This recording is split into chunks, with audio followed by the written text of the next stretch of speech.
Welcome to the Roy Morgan Weekly Update. This week's Roy Morgan poll shows little change on many of the key indicators. In the week, Treasurer Jim Chalmers delivered a pre-election federal budget, and only days later, Prime Minister Anthony Albanese called the federal election last Friday. Now, one wildcard to look out for during this election campaign is US President Donald Trump's actions in America, which could have unpredictable and unexpected impacts on people's voting intention in Australia. The first big impact may be felt tomorrow with President Trump's tariff announcement, which Trump has called Liberation Day for America, which could include tariffs on several Australian goods. If a federal election were held now, the ALP would be returned to government with an increased majority of 53%, unchanged from a week ago, ahead of the ALP coalition on 47% on a two-party preferred basis. This week's result shows that despite Treasurer Jim Chalmers promising modest income tax cuts in the federal budget, and opposition leader Peter Dutton promising a halving of the petrol fuel excise in the opposition's budget response, neither proposal resonated with voters.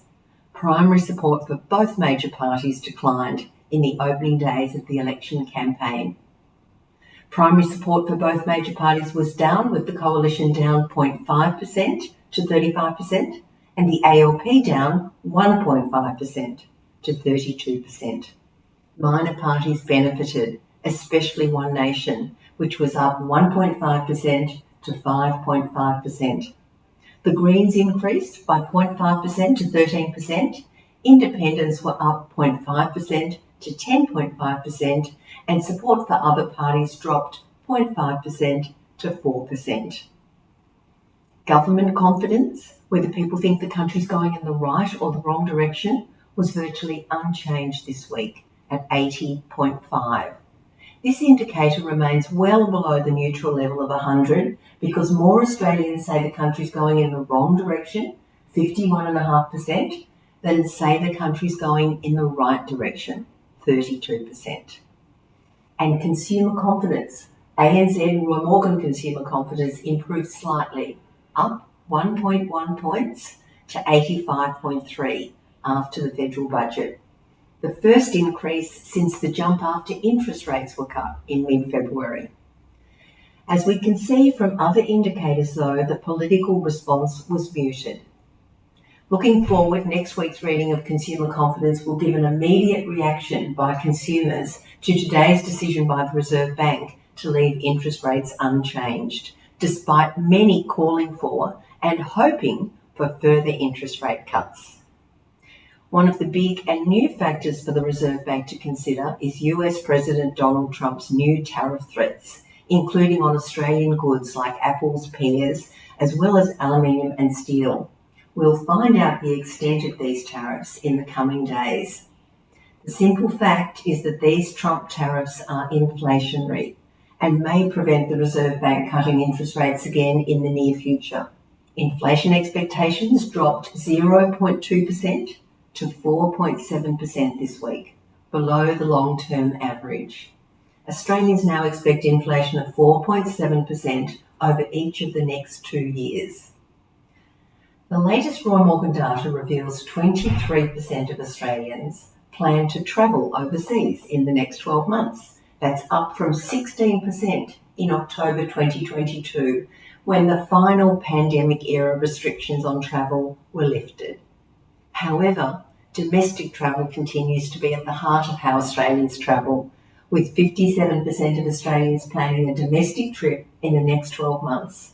That's up from 52% just a year ago. Now, typically when consumer confidence is high or is increasing, travel and travel intentions also increase. But this pattern was totally disrupted during the pandemic, when travel and travel plans were put on hold despite strong consumer confidence. But since October 2022, travel intentions have bounced back despite low levels of consumer confidence. For further information and detail on Australians' travel intentions, click below and head over to the Roy Morgan website. And now a look across the Tasman to the political situation in New Zealand.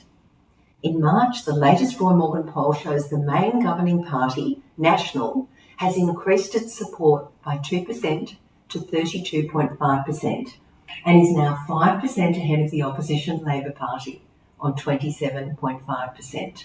But neither major party has managed to attract even a third of the electorate's support for the last 6 months. A total of 40% of voters support minor parties. Overall, the two sides of politics are hard to split, with 47.5% of New Zealanders supporting the parliamentary opposition, including 27.5% Labor, 14.5% Greens, and 5.5% for the Maori Party. The 47% who support the National-led government includes 32.5% National, 7.5% ACT, and 7% for New Zealand First. If an election were held now, this result would lead to a split and tiered parliament, with each side winning 60 seats in the 120-seat parliament. Thanks for your interest this week in Roy Morgan's latest results. I'll be back again next week to bring you the reactions of Australians to the first full week of campaigning for the federal election. And of course, the latest results for consumer confidence, inflation expectations, voting intention, and business confidence. See you then.